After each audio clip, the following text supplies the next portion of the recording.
Abangan na po natin si Marcoleta, mga bossing. Huwag na tayong patutulog-tulog. Eto na nga po.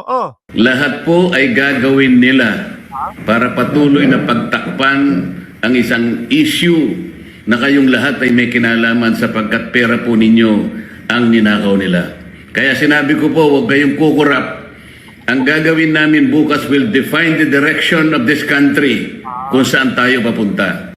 Kaya lang, sir, kapag ka ikaw yung nandun, lalo na sa Senate Blue Ribbon Committee, limitado yung investigasyon mo, limitado yung mga pagtatanong mo eh.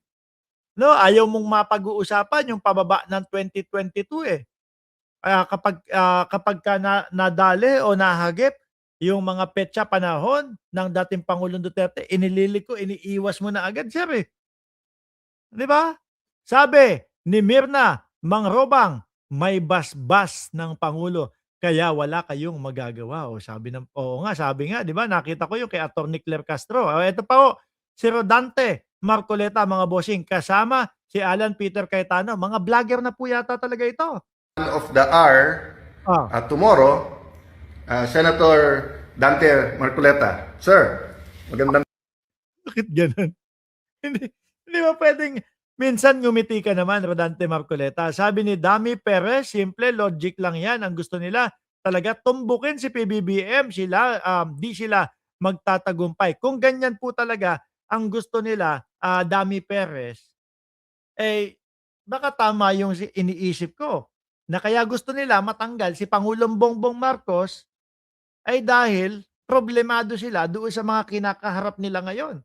Na ang tanging magiging solusyon lang, lalo na Dante Marcoleta, Villanueva, Jinggoy Estrada, sama natin si Chis Escudero. No, ang tanging makakapagsalba lang sa kanila sa 2028 ay si Vice Presidente Sara Duterte. Kaya ayaw din nilang matuloy. Ito pong impeachment versus Inday Sara Duterte. Diba? Kasi pag na-impeach ang Vice Presidente, mga kababayan, ibig sabihin, wala silang pag-asa na lalabas sa oblo kung sakali na itong taon na ito, sila ho ay ma-oblo o makukulong. Bakit ganun, Mark? No? Kasi plunder. Puro puro walang bail, mga kababayan. Di ba? Pinakamababang kulong, 25 years. Pinakamataas, 40 years. Kung si Sara Duterte ma-impeach, hindi na makakatakbo sa 2028 yan. Sino ang ipanlalaban nila? Si Baste Duterte. Na mukhang ayoko na lang humanlait ng tao. Tingin niyo po ba uubra yun sa pagka-presidente, si Baste Duterte? May pa-rave pa sila o rage pa sila? Wala naman pong lumabas na maganda sa bunganga ni Baste Duterte, mga kababayan. Walang boboto doon kay Baste. Pag si Sara, at least kahit papaano, may katitingo sila na pag-asa. Na kapag ka nanalo sa 2028, sino yung mga nag-acquit sa akin na mga senators? Dante Marcoleta, inakwit mo ko, labas ka. Ikaw, sino ba to? Villanueva, may utang na loob ako sa iyo, inakwit mo ko, labas ka.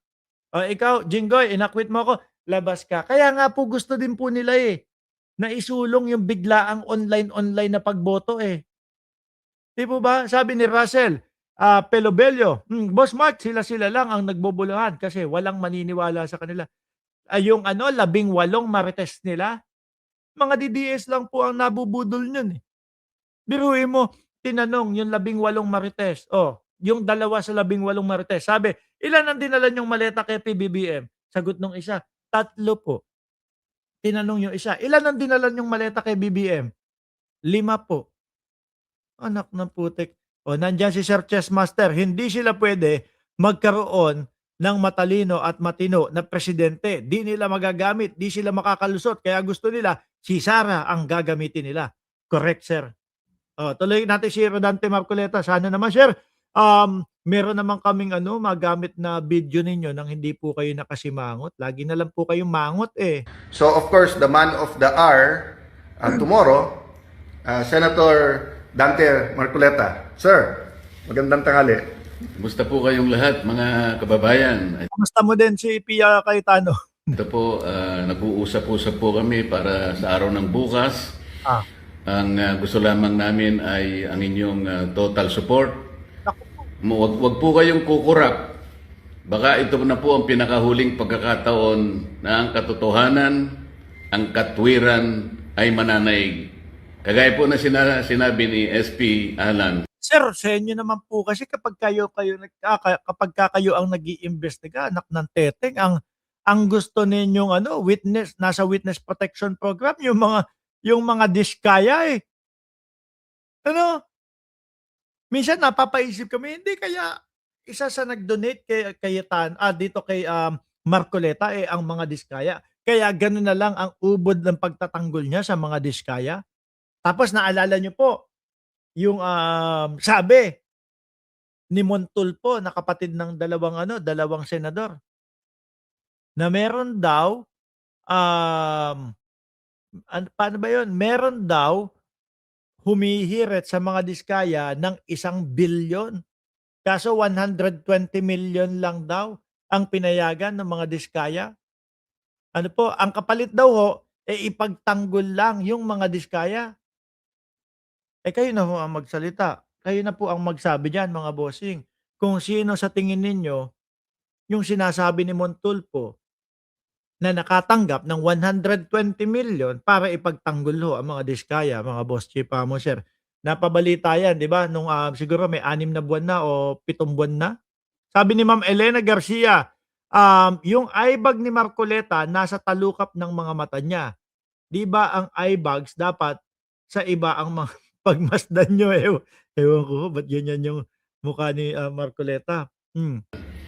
Lahat po ay gagawin nila Ah, para patuloy na pagtakpan ang isang issue na kayong lahat ay may kinalaman sapagkat pera po ninyo ang ninakaw nila.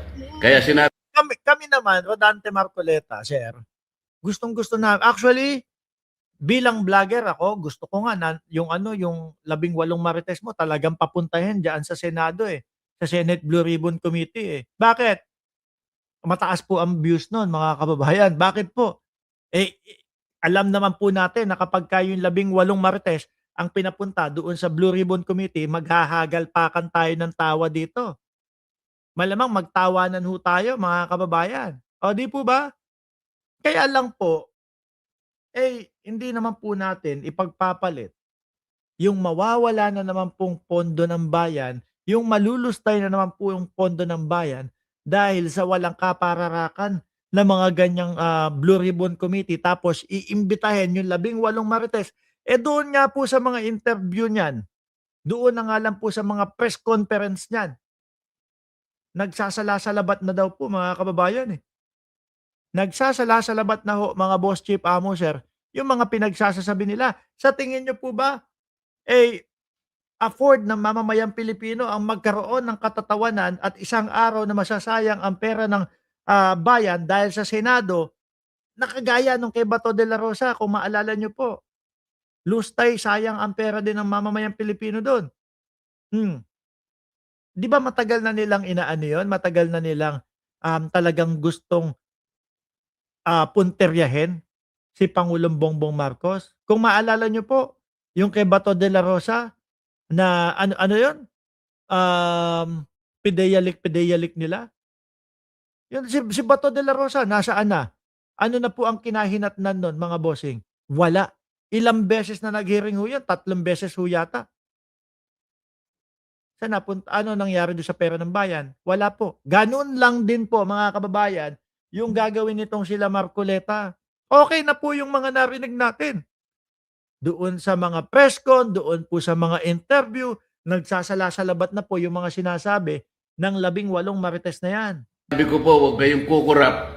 Ang gagawin namin bukas will define the direction of this country kung saan tayo papunta.